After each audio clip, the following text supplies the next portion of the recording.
એક વૈશ્વિક સંસ્થા છે અને જે સતત સામાજિક કાર્ય કરનાર સંસ્થાઓ જરૂરમંદ લોકો, બાળકોનું શિક્ષણ તથા આપદા વ્યવસ્થાપનના કાર્યક્રમમાં સેવા આપતી રહી છે. નિસ્વાર્થ પ્રયાસો કરીને નિરાધાર બાળકોને મદદ કરી રહી છે. ફાઉન્ડેશન દ્વારા હાલમાં એક પહેલ શિશુકુંજ ટૂંક જે સફરનામા છે તે કરવામાં આવી છે. એક યાત્રામાં રામેશ્વરથી ભુજ સુધી તે આવી હતી અને ત્યારે શિશુકુંજના પરિજનો ખૂબ જ ઉત્સાહ સાથે તે ડિસેમ્બરે કુલ 36 ટુકટુક સાથે 108 યુવા ભાઈ બહેનો વતન કચ્છમાં આવ્યા હતા અને તેની યાત્રા શરૂ કરી હતી.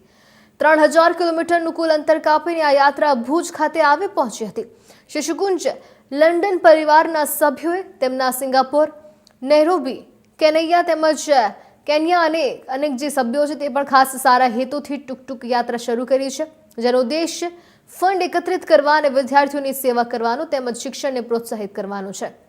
શિશુકુંજ બાળ દેવો ભાવના કહી શકાય સૂત્રને સાથે રાખીને દરેક બાળકની મૂળ અધિકારોનું સંરક્ષણ કરી અને તેઓને ઉત્તમ સ્વાસ્થ્ય, ઉત્કૃષ્ટ શિક્ષણ અને સુરક્ષિત જીવન મળે તે માટે ખાસ તેઓ કામ કરી રહ્યા છે.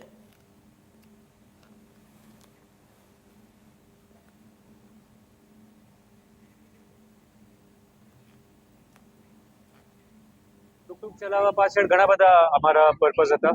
એક હતું કે બધા લોકો ભેગા થાય, બધા લોકો સાથે શિશુકુંજ વિશે થોડીક અવેરનેસ સ્પ્રેડ કરે. રસ્તામાં અમે આવતા હતા ત્યારે અમે ઘણા સ્કૂલ્સમાં રોકાણા, બાળકો સાથે વાત કરી, આશ્રમોમાં રોકાણા.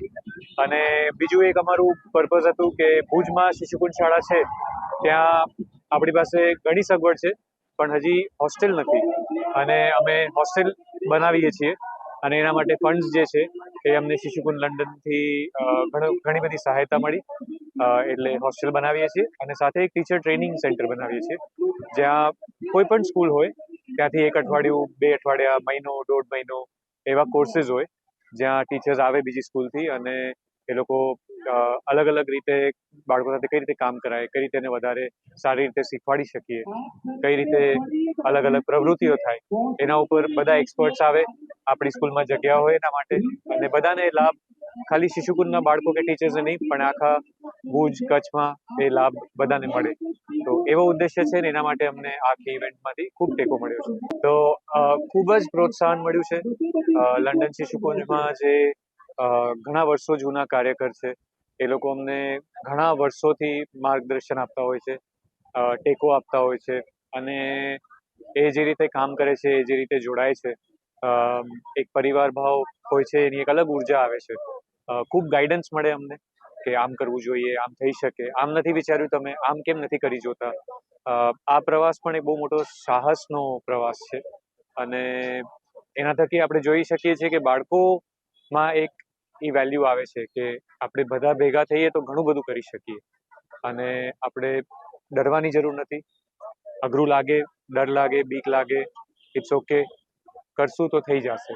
તો એ ભાવ અમને શિશુકુંજ લંડન કે નાઇરોબી અને ભુજ ને ઇન્ડિયા એ આખા જેટલા શિશુકુંજના કેન્દ્રો છે ત્યાંથી અમને ખૂબ જ ટેકો મળી રહે છે એ રીતે.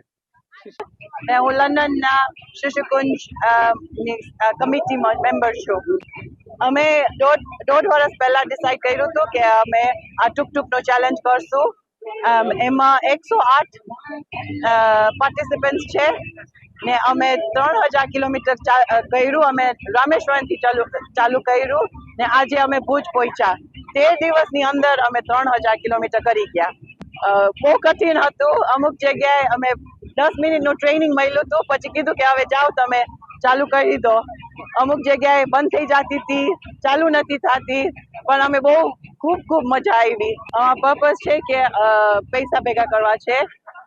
ભુજની સ્કૂલ એક્ઝિસ્ટિંગ છે પણ એ થોડી કમી હતી કે એમાં રેઝિડેન્શિયલ હોલ્સ ને ટીચર ટ્રેનિંગ નહોતું, એટલે અમે થયું કે થોડાક પૈસા ભેગા કરીને એ પણ બી ઊભું કરી દે. એટલે ફેઝ 3 ચાલુ થઈ ગયું છે પણ ખાલી થોડુંક જોઈ છે હેલ્પ કે એ ઊભું થઈ જાય. ને મેં ટુકટુક ચેલેન્જ કર્યું જ છેલ્લા 2 વીક માટે અહીંયા ઇન્ડિયામાં. ને હું લંડન સે આવી છું. અમે રિક્ષા ચાલુ કરી હતી રમેશ્વરામાં ને રમેશ્વરાથી અમે ભુજ આવ્યા જ. 2 વીક લાગી જ. 3000 કિલોમીટર્સ અમે ટ્રાવેલ કર્યું છે.